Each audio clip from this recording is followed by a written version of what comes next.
Hello everyone, இன்றைக்கி நம்ம இந்த வீடியோவில் பிக் மைக்ரோ கண்ட்ரோலரோட பின் டிஸ்கிரிப்ஷன் பற்றி பார்க்கலாம். ஸோ ஃபஸ்ட்டு நம்ம யூஸ் பண்ணுற கண்ட்ரோலர் பார்த்திங்கன்னா பிக் 16F877A.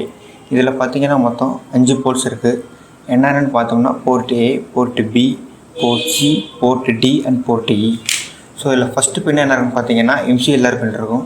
இது வந்து பார்த்திங்கன்னா ரீசெட் பின்னு சொல்லுவாங்க. ஸோ நெக்ஸ்ட்டு பார்த்திங்கன்னா பின் 11 அண்ட் பின் 32. இது வந்து பார்த்திங்கன்னா பவர் பின்ஸ்னு சொல்லுவாங்க. இந்த பவர் பின்ஸில் வந்து நம்ம 3.3 வோல்ட் டு 5 வோல்ட் வரைக்கும் பவர் தரலாம். அண்ட் நெக்ஸ்ட்டு பார்த்திங்கன்னா பின் 12 அண்ட் பின் 31. இது வந்து பார்த்திங்கன்னா கிரவுண்ட் பின்ஸ்னு சொல்லுவாங்க. அண்ட் நெக்ஸ்ட்டு பார்த்திங்கன்னா பின் 13 அண்ட் பின் 14. இந்த பின் எதுக்குன்னு பார்த்தோம்னா நம்மளோட டெவலப்மெண்ட் போர்டில் கிறிஸ்டல் ஆசிலேட்டர்னு ஒன்று இருக்கும். ஸோ அதுலேருந்து கிளாக் சிக்னலில் ஐசிக்கு இன்புட்டாக தரத்துக்கு தான் இந்த 2 பின்னும். அண்ட் நெக்ஸ்ட்டு பார்த்திங்கன்னா போர்ட் ஏக்கு போயிடலாம். போர்ட் ஏல வந்து பார்த்திங்கன்னா மொத்தம் 6 பின் இருக்குது. பின் 2 டு பின் 7.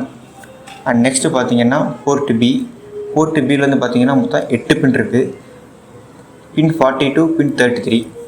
அண்ட் நெக்ஸ்ட்டு பார்த்திங்கன்னா போர்ட் சி. போர்ட் சியில் பார்த்திங்கனாலுமே மொத்தம் 8 பின் இருக்குது. 15th பின் டு 18th பின் வரைக்கும் ஒரு செக்மெண்ட் இருக்கும். ஸோ அடுத்து பார்த்திங்கன்னா 23rd பின் டு 26th பின் வரைக்கும் ஒரு 4 பின் இருக்கும். அண்ட் நெக்ஸ்ட்டு பார்த்தீங்கன்னா போர்ட் டி. போர்ட் டிலையும் பார்த்தீங்கன்னா 8 பின் இருக்கும். இந்த 8 பின்னும் பார்த்தீங்கன்னா பின் 19 டு பின் 22 வரைக்கும் ஒரு 4 பின் இருக்கும். அண்ட் நெக்ஸ்ட்டு பின் 27லேருந்து பின் 30 வரைக்கும் ஒரு 4 பின் இருக்கும். அண்ட் லாஸ்ட்டாக பார்த்தீங்கன்னா போர்ட் இ. இதில் வந்து பார்த்தீங்கன்னா மொத்தம் 3 பின்ஸ் தான் இருக்குது. என்னென்னு பார்த்தோம்னா RE0, RE1 and RE2. So நம்ம இந்த வீடியோவில் பிக் 16F877Aல உள்ள பின்ஸ் அண்ட் போர்ட்ஸை பற்றி பார்த்தோம். ஸோ நம்ம அப்கமிங் வீடியோஸில் இந்த கண்ட்ரோலர் வச்சு எப்படி ஒர்க் பண்ணுறதுன்னு பார்க்கலாம். தேங்க்யூ.